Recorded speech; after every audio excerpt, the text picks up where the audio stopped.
Hello friends, Odia परिवार YouTube channel रे आपण मानकु स्वागत करुछि। फ्रेंड्स, वीडियोटी स्टार्ट करने पूर्व आपण मानकु गोटे रिक्वेस्ट, जदि आपण एपर्यंत आम चैनल को सब्सक्राइब करि नाहंती ताहाले तळे थिबा रेड कलर सब्सक्राइब बटन आ ता साइड रे थिबा बेल आइकन को क्लिक करी आम चैनल को सब्सक्राइब करि नियंतु, जहा फल रे आम द्वारा अपलोड करा जायतिबा वीडियो आपण सर्वप्रथम देखि परिबे। तो चलंतु आज वीडियोटी स्टार्ट करिबा। फ्रेंड्स, देवी देवता पूजा करा जाउथबा सबु काम धर्म सहित यह आम स्वास्थ्य पाई भी फायदा होता है। पूजा रे आरती करने बहुत महत्वपूर्ण अटे। आउ आरती रे कर्पूर भी अनिवार्य रूप से जला जाए। कर्पूर जलैबार परंपरा पुराना समय चली आसुची। शास्त्र अनुसार देवी देवता सामने कर्पूर जलैबा द्वारा भल पुण्य मिलता है। तो आसंतु जानिबा घरे कर्पूर जलैबा द्वारा कौन कौन लाभ मिलता है।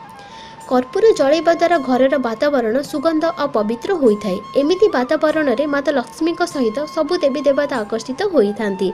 यार सुगंध रे आमर विचार भी पॉजिटिव आसी थाए। कर्पूर जलैबार वैज्ञानिक महत्व भी अच्छी।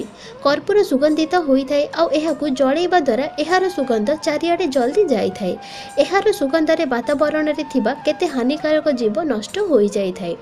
जदि आपण राति रे सोइबा समय कर्पूर जळै सोइबे तो एथि द्वारा अनिद्रार कष्ट दूर हो जाए, खराब स्वप्न आसी न थाए। कर्पूर जळैबा समय एही मंत्र जप करंतु।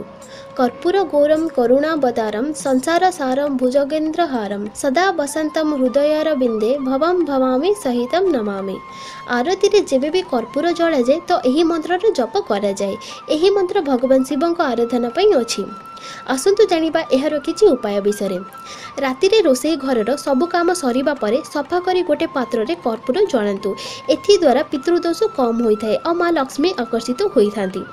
राहु केतु और शनि को दोष को दूर करिबा पई सूर्य अस्त पर भगवान हनुमान का पाखरे हनुमान चालीसार पाठ करंतु और कर्पूर जळांतु। सकाळ और संध्या समय कर्पूर को घी रे बुड़े घरर मंदिर रे जळांतु। एही उपाय द्वारा अशुभ शक्ति नष्ट होइथाय।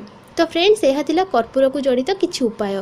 फ्रेंड्स, वीडियोटी जदि पसंद आसे वीडियोटी को लाइक करंतु और अन्य मानक सहित शेयर करंतु। ता सहित आम चैनल को सब्सक्राइब करि नियंतु। आपनक दिन शुभमय हो।